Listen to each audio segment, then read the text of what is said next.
आइए, सुनिए, देखिए, समझिए सनातन सत्य। जैसी दृष्टि वैसी सृष्टि, दृष्टि विज्ञान। कुदरत, कुदरती रचना एवं कुदरत के कानून से शाश्वत सुख की प्राप्ति।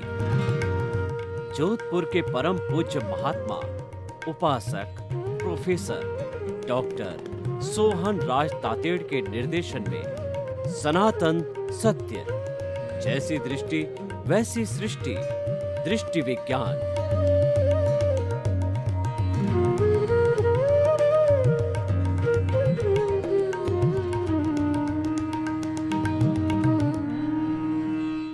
चंदेषु निम्मल यरा आईचेषु अय्यं पयासैरा सागरवर गंभीरा सिद्धा सिद्धिं मम दिशन्तु सिद्धा सिद्धिं मम दिशन्तु। मेरे और आप सभी के भीतर विराजमान शुद्ध आत्मा भगवान को नमन प्रणाम। भाइयों और बहनों, मातृशक्ति को नमन। सनातन सत्य यह कार्यक्रम हम आपको क्यों प्रस्तुत करना चाहते हैं, इसके लिए मैं बताना चाहता हूं कि मानव जीवन के अंदर चार चीज़ें अत्यंत दुर्लभ है। मानव जीवन का मिलना, ईश्वर की वाणी सुनने का अवसर मिलना, ईश्वर की वाणी में श्रद्धा होना और ईश्वर की वाणी को आत्मसात करना। और जिसने ये चारों ही प्राप्त कर लिए हैं उसका जीवन सफल है। मानव जीवन दुर्लभ क्यों कहा गया है? क्योंकि मनुष्य ही एक ऐसा प्राणी है जो संपूर्ण ज्ञान को प्राप्त कर सकता है। संपूर्ण ज्ञान का अर्थ हो गया केवल ज्ञान। 360 डिग्री के ज्ञान को केवल ज्ञान कहते हैं। और जब यह ज्ञान कोई भी इस औदारिक शरीर वाला मनुष्य प्राप्त कर लेता है तो इस औदारिक शरीर के अंदर वह स्वतः ही भगवान ईश्वर परमात्मा बन जाता है।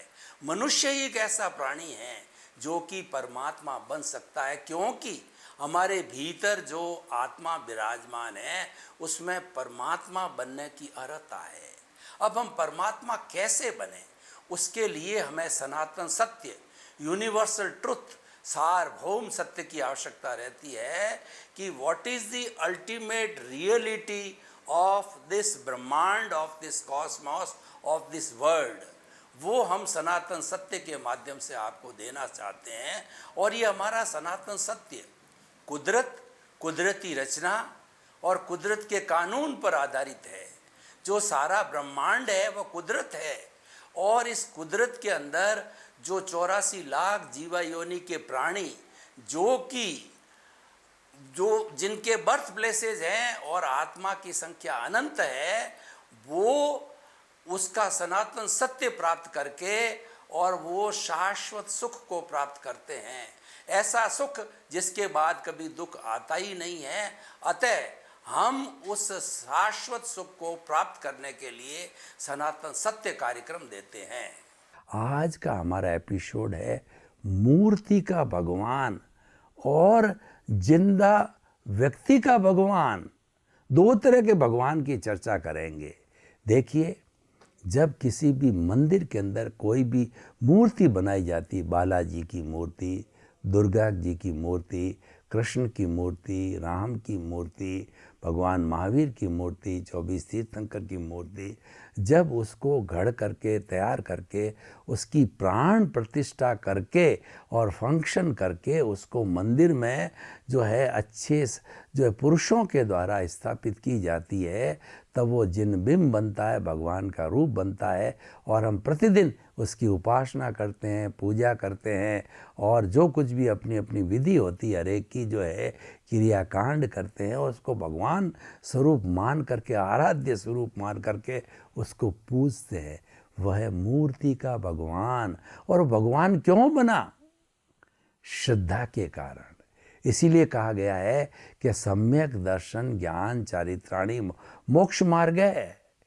वही हम बात कहना चाहते हैं कि पहले आपको राइट विजन मिले, सम्यक दर्शन मिले, राइट दिशा मिले, उसके बाद सम्यक ज्ञान मिले। जो राइट दिशा है वह सही सोच, सही समझ और सही फेथ है। उसके बाद आपको सम्यक ज्ञान मिले, फिर वो जीवन में उतरे, सम्यक चारित्र मिले, और सम्यक चारित्र मिलने के बाद में जो है आपको शाश्वत सुख मिले, जिसके लिए आप लालायित हो और जिसके लिए ही ये सनातन सत्य कार्यक्रम प्रारंभ किया गया है। इसका मूल उद्देश्य है शाश्वत सुख की प्राप्ति करनी। जो कुछ भी हम जीवन में कर रहे हैं वो टेम्परेरी सुख है। अच्छा खाना खाया, सुख मिल गया, अच्छा कपड़ा पहना, सुख मिल गया, और अच्छा मकान मिल गया, अच्छी पत्नी मिल गई, अच्छा बंगला मिल गया, लेकिन थोड़े समय के बाद बंगला चला जाता है और वह भोजन है, वही भोजन दूसरी बार खाया वो आनंद नहीं मिला, या हमको कभी कभी मिलता भी नहीं है जो प्रतिदिन अच्छा सीरा जैसा भोजन मिलता है। तो कहने का अर्थ ये होता है, धूप छांव की तरह इस जीवन में सुख आता है, दुख आता है, और तराजू के पलड़े की तरह जो है हम ऊंचे नीचे झूलते रहते हैं सुख दुख के पलड़ों में।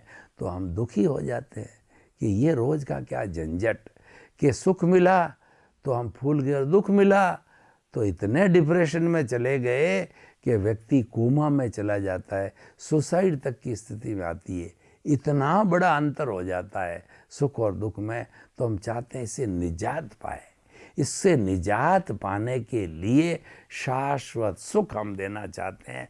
वह शाश्वत सुख जो है कहीं बाहर नहीं, आपके भीतर जो प्रभु विराजमान है उसका लक्षण है। उसको पहचानो, यानी शाश्वत सुख को प्राप्त कर लिया। मैं आपको बताता हूँ कि हिरणी के नाभि के अंदर कस्तूरी होती है। कस्तूरी की जब सुगंध फूटती है तो वह हिरण है, इधर भागता है उधर भागता है, उसके पीछे पीछे महक आती है। वह यह नहीं समझ पाता है कि ये महक कहाँ से आ रही है, तब वो भागने को मृग तृष्णा कहते हैं। और जब उसको एहसास हो जाता है कि ये सुगंध तो मेरे भीतर नाभि के अंदर कस्तूरी है उसमें से आ रही है, तब उसको सच्चा ज्ञान मिलता है, तब उसको सनातन सत्य मिलता है, और तब उसको जो है रियल ट्रुथ मिलता है, सार्वभौम सत्य मिलता है। वही हम आपको बताना चाहते हैं। कस्तूरी नाभि में सुख बाहर नहीं है, सुख भीतर है। बाहर तो आप खोज रहे हो कि भोजन में सुख है, कपड़े में सुख है, स्त्री में सुख है, अलग अच्छे भवन में सुख है, पद में सुख है, प्रतिष्ठा में सुख है। ये तो सब जाने वाले सुख है, ये तो टेम्परेरी सुख है, ये तो जड़ है और ये अचेतन है। ये शरीर गया और सारे टेम्परेरी सुख चले गए। आप तो अक्षय सुख की प्राप्ति करो, और उस अक्षय सुख की नींव है व्यक्ति ही लगा सकता है। यह बात समझाने के लिए हमने ये सनातन सत्य चालू किया है, जिसमें कुदरत की बात करते हैं, जिसमें कुदरत की रचना की बात करते हैं और कुदरती कानून की बात करते हैं। उसमें 84 लाख जीवा योनि के समस्त प्राणियों का जो जन्म कुदरत देती, पालती पोसती कुदरत है, और सारे 84 लाख जीवा योनि तो उत्पत्ति स्थान है, और जीवित प्राणियों की संख्या तो असंख्य अनंत है। सब कुदरत माँ के अधीन है। जैसे कि बच्चे जितने भी जन्म लेते हैं माँ से, वो माँ के अधीन होते हैं, और अल्टीमेटली इस माँ से पोषित होकर के, और जब कोई भी जीवित प्राणी, पेड़ पौधा, मनुष्य, गाय भैंस जब मर जाता है, तो ये कुदरत यानी 5 भूत, पृथ्वी, जल, अग्नि, वायु और आकाश से ये जन्मे होते हैं, और मृत्यु होते ही पंचभूत का पुतला कहते हैं हम। पृथ्वी पृथ्वी में, जल जल में, अग्नि अग्नि में, वायु वायु और आकाश आकाश में वापस चले जाते हैं। इस माँ का अक्षय भंडार न कभी समाप्त होता है और न कभी घटता है। वैज्ञानिक लोग ये कहते हैं कि इस कॉस्मॉस की एनर्जी E=mc², m मास है, c constant, is always constant in present, future and past. It never decreases, it never consumed, it is always constant. और वो खाली क्या होता है कि ठोस द्रव में बदलता है, द्रव्य गैस में बदलती है, गैस वाइब्रेशंस में बदलती है। ये सारी हमारी सृष्टि वाइब्रेशन की सृष्टि। मैं बोल रहा हूँ, कैमरा उसको कैद कर रहा है और कल ये टीवी पे आ जाएगा, और वो टीवी अगर इंटरनेशनल है तो विश्व के पूरे कोने में मेरी बात चली जाएगी। तो ये सब वाइब्रेशन का जगत है। और जिन्होंने फिजिक्स को पढ़ा है, साइनोसोडल वेव, कॉस थीटा और sine theta, wave length, frequency को जो लोग जानते हैं वो आसानी से समझ सकते हैं कि सारी दुनिया वाइब्रेशंस से ही बनी हुई है। इसीलिए कहा जाता है इस सारी कॉस्मॉस के अंदर एक परिंदा भी जब पर मारता है तो पूरा कॉस्मॉस प्रभावित होता है। हमको दिखता नहीं, बहुत सूक्ष्म होता है, लेकिन प्रभावित जरूर होता है। मैं जो कुछ भी एक शब्द बोल रहा हूँ, एक शब्द भी नष्ट नहीं होता है, इस कुदरत में इकट्ठा होता है। इतना इस माँ का बहुत बड़ा अकाउंट है, बहुत बड़ा भंडार है, बहुत बड़ा खजाना है। और उसी में ही जन्मते हम, पलते हैं, पोसते हैं, बड़े होते हैं, सब काम करते हैं और इसी में विलीन हो रहते हैं। तो हम कह रहे थे मूर्ति के भगवान की तुमने बहुत बात कर ली है, अब जिंदा भगवान की बात करते हैं। आप जिंदे भगवान हो, मैं जिंदा भगवान हूँ। पेड़ पौधा, गाय भैंस, ऊंट बैल, देखिए हमारी जो भारतीय जो है धार्मिक परंपरा कहती है कि सब में वही प्रभु है जो राम में है, कृष्ण में है, सीता में है, 24 तीर्थंकरों के अंदर है, और सारे महापुरुषों में वही है। यानी उसके मूल स्वरूप में किसी में कोई फर्क नहीं है।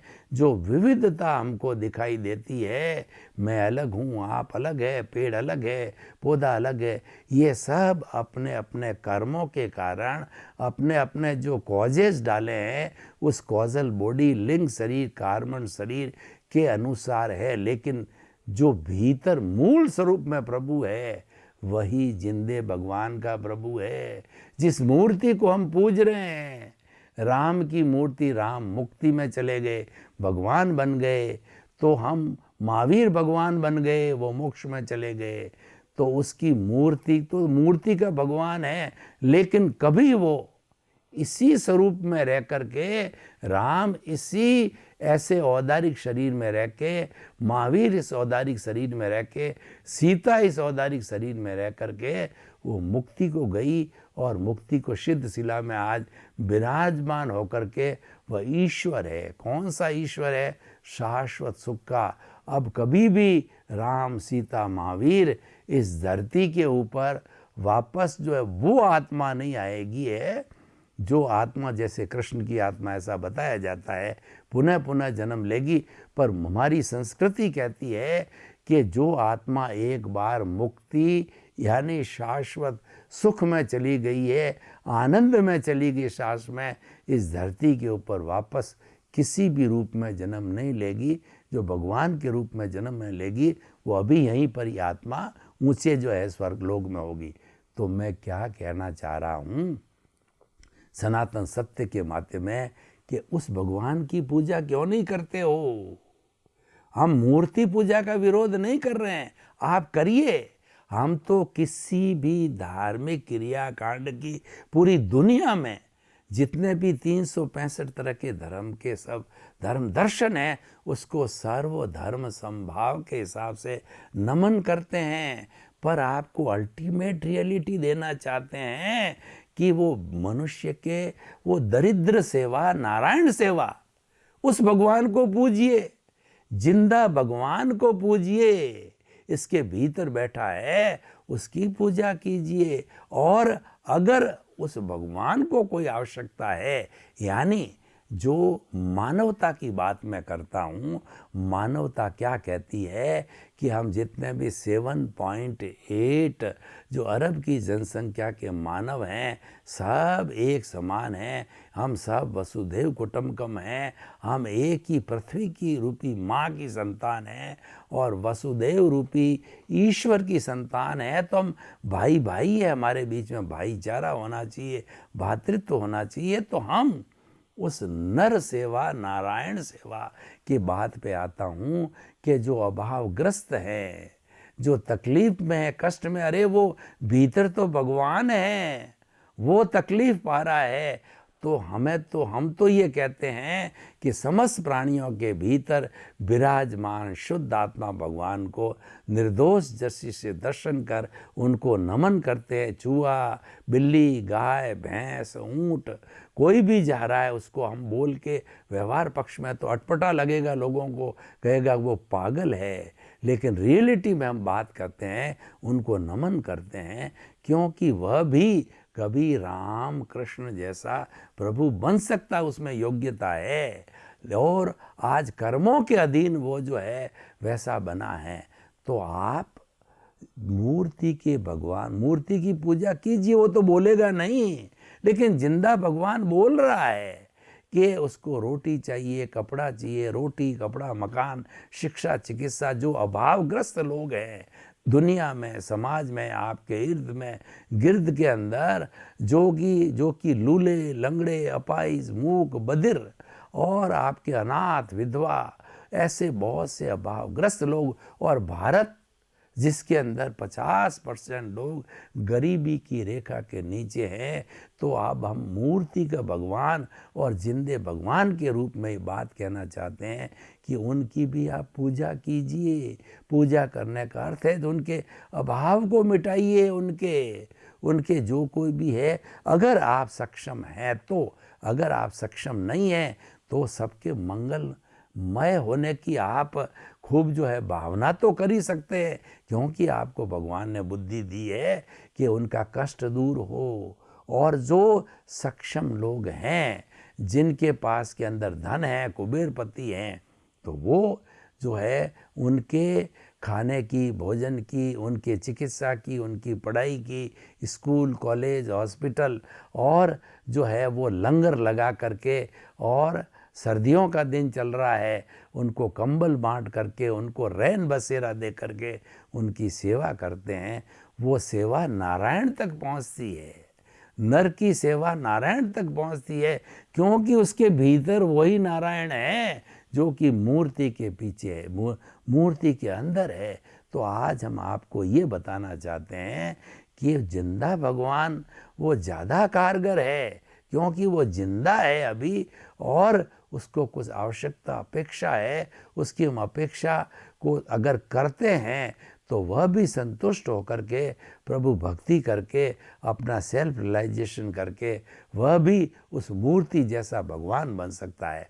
हम सनातन सत्य के माध्यम से जो है लोगों को सच्ची समझ देते हैं, और समाज में एक ऐसा एनवायरनमेंट बनाना चाहते हैं जो है सब लोगों को अच्छा लगे, क्योंकि कोई जगाने वाला भी चाहिए। सनातन सत्य है, सभी को जगाता है, सभी को सच्चा ज्ञान देता है। और हम न तो किसी प्राणी की जो है निंदा करते हैं और न किसी की प्रशंसा करते हैं। हम तो तटस्थ रह करके जो रियलिटी है, जो कुदरत का कानून है, वही बताते हैं, क्योंकि वह दृष्टि विज्ञान है, वो सच्चा ज्ञान है। हम तो ज्ञान आप तक भिजवाते हैं। अब उसका उपयोग करके आप परोपकार, आप जन सेवा, आप समाज सेवा करते हो या नहीं करते हो, वो आपकी इच्छा। हम तो आपको बताना चाहते हैं कि आपके ऊपर 4 तरह के ऋण हैं, जो कि आप जो है उस जिंदे भगवान की पूजा करके, हम ये कतई नहीं कह रहे हैं आप मूर्ति के भगवान की मंदिर मत जाओ, हम बिल्कुल नहीं कहते। हम तो ये कहते हैं कि जो जिंदा भगवान है उसकी सेवा करने के लिए आप पर 4 तरह के कर्जे हैं। कौन कौन सा कर्जा? हमारे जिसने भी मनुष्य ने जन्म लिया है, पहला तो देव ऋण है, क्योंकि आज जो कुछ भी हम देव की कृपा से है। अगर कोई जैनी है तो महावीर की कृपा से, वैष्णवी है तो विष्णु भगवान कृष्ण की कृपा से, और शिव भक्त है तो वो शिव की कृपा से। यानी हमारे पे देवों का ऋण है, वो हमको स्वस्थ रखते हैं और हमारे को अच्छा परिवार देते हैं, हमारी सब कामनाएं पूरी करते हैं। अगर हम उनको बचते हैं तो उनका ऋण उतारने के लिए हम उनकी भक्ति करें और उनको हम अगरबत्ती, माला, पुष्प, जो सुगंधित चीज़ें उनको प्रिय है, देवता को सुगंधित चीज़ प्रिय है। इसीलिए कहा गया है कि cleanliness is next to godliness. जो स्वच्छता है वह ईश्वर को प्रिय है। जो देवलोक के देवता हमारे इस मनुष्य लोक में क्यों नहीं आते कि हमारे यहाँ इतनी बदबू है कि वो देवता उसको सहन नहीं करते।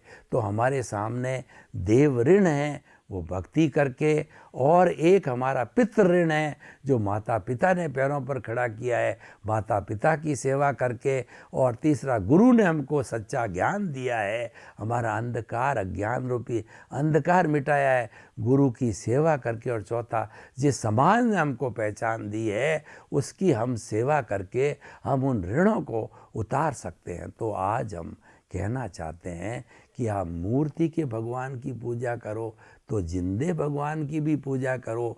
नर सेवा नारायण सेवा है, उसकी हम सेवा करेंगे, उसके अभाव को मिटाएंगे, उसके प्रति अच्छी भावना रखेंगे, प्राणी मात्र को आत्म तुलावत जान करके सबके साथ समानता का व्यवहार करेंगे। तो ये जो पृथ्वी हमारी वसुधैव कुटुंबकम, ये स्वर्ग के समान होगी, सभी को जीने का आनंद आएगा। उसको वैसा बनाइए। इसको हमें जो हेल नहीं बनाना है, इसको हमें हेवन बनाना है। हेल के अंदर सभी दुखी रहते हैं, दुख को भोगते हैं। तो हमें जो है दुख तो अपने अपने कर्मों के कारण होता है, लेकिन हमारी सृष्टि है वो हेवन होनी चाहिए, आनंद की स्थिति होनी चाहिए।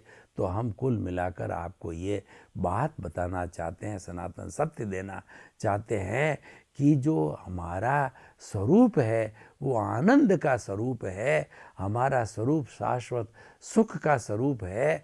तो शाश्वत के स्वरूप को आप स्वयं प्राप्त कीजिए, और उसका स्वरूप जो है आप समाज में देखना चाहते हैं तो अन्य भाइयों की परोपकार कीजिए, उनकी सेवा कीजिए, और जो जिंदा भगवान है उसकी भी उपासना कीजिए और उसकी सेवा कीजिए। उसको किसी भी वस्तु की आवश्यकता होगी है तो उसकी अवश्य ही सेवा कीजिए। तो हम इस निष्कर्ष पर पहुँचे कि जो है आप हमारी बातों पर गौर करेंगे और गौर करके और जीवन में उतारेंगे, और ये सारी बातें मनुष्य ही कर सकता है। मनुष्य जैसी दृष्टि वैसी सृष्टि, दृष्टि हम दे देते हैं, सृष्टि बनाना आपका काम है। हम किसी की सृष्टि नहीं देते, हम किसी को धन दौलत, बेटे, शादी ब्याह ये नहीं देते हैं। हम तो मात्र रास्ता बताने वाले हैं, आपको सही रास्ते पर डाल देते हैं। अब चलना आपको होगा, और ये हमारी 100% गारंटी है कि हमारे रास्ते पर आप चलोगे तो निश्चित रूप से आप शाश्वत सुख को प्राप्त करोगे।